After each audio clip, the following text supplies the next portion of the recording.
Hello mga ka-idol, nagluto ako ng idol mga sinigang na baboy. At naluan ko mga idol ng ng gabi. Ayan mga ka-idol gabi at saka kangkong mga idol, nalo ko. Sinigang sa gabi na buto-buto ng baboy mga ka-idol.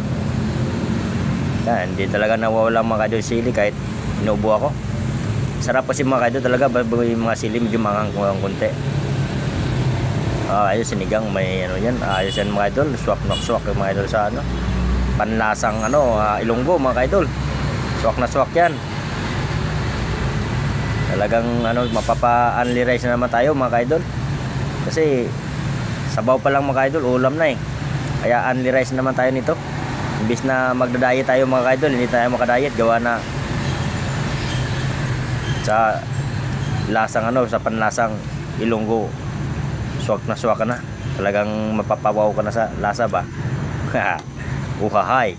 Ito mga idol simple lang yung ulam namin pero may dating mga idol. Ganun mga idol, pag nagluto akong kayo talagang mapapawaw ka mga idol.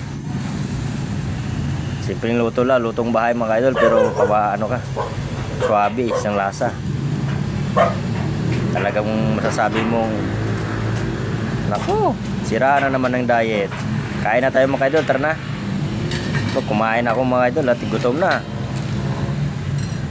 Yung kanin ko nga mga idol, yun yung malamig pa na kanin yan.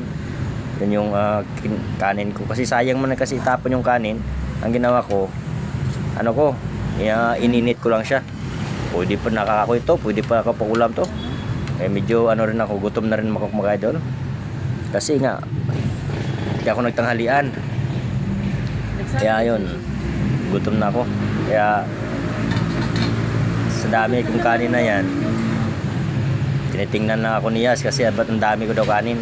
Sabi ko, gutom kasi ako Kaya yan, nagugas lang ako idol ng kamay ko kasi gusto ko talaga magkamay pag kumakain. Mga ka-idol may daing pa yan. Saka yung yung ulam po yung sinigang, saka yung isa, yung mga ka-idol yung tawag nito, yung labanos na may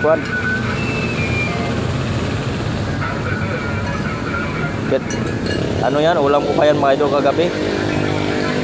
Kaya hindi ko naman kasi tinapon kasi sayang itapon Kaya yan, ininit ko ulit. So sabi ko, pwede pa to, pwede pa itong pagtyagaan. Yan, ulam ko yan idol. Tapos yung iba dyan, binaon ko pa kasi siyas pa ganyan mga ulam. Hindi yan pala kumakain. Hindi ko lang alam kung pero dati kumain naman Pero nung kagabi, nung pagluto ko niyan, hindi siya kumain. Sabi ko, parang hindi siya kumain kaya marami na tira. Kaya ang ginawa ko, binaon ko na lang yung tira niyan. Sinigang na na baboy na may gabi sa kakangkong, iniwan ko na lang sa kanya.